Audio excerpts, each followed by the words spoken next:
Alright, so I've got a very basic Next.js project set up with just a submit button.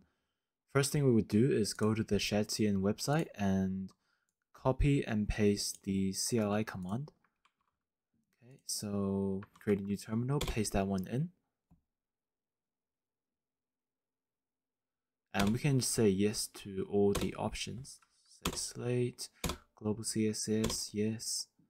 Yep, leave that one blank. And tailwind.config. If you're using TypeScript, make sure to just change this one to tailwind.config.ts. Okay, and we'll be in components. Yes. Now that's done, we can head to the Shad-cn dialog page and install the dialog. So we can copy that and paste it here. Alright, you should see a UI folder inside of your components. So now we can head back to the page and copy this line of code over here and paste it at the very top like that, and copy and paste the one at the bottom like this, and we can place it over here. Okay, so the dialog trigger will be the button. So instead of having the button here, we can copy and paste the submit here and the class name as well inside here. And so now we can remove this entire thing. So now we save this and go back to our page. Now that we press the submit button, we can see a new pop-up will appear. Nice. So you can customize the styling just by using Tailwind classes, or you can just use plain CSS.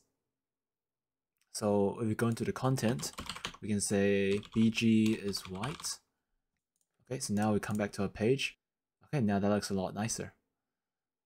We can do more customization. So inside here for the title, we can say something like text is center, font bold, and a text of 2XL.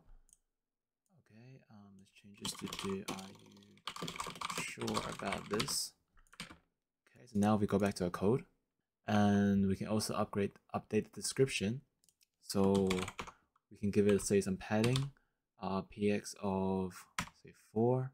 We can add multiple description, and this will be separated by a span tag like this. So we can do something like here, and we can copy this down like that and say flex col gap of 4. We save, go back.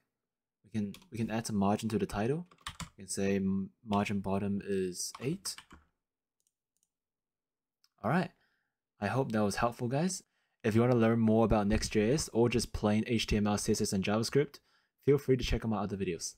Thank you for watching.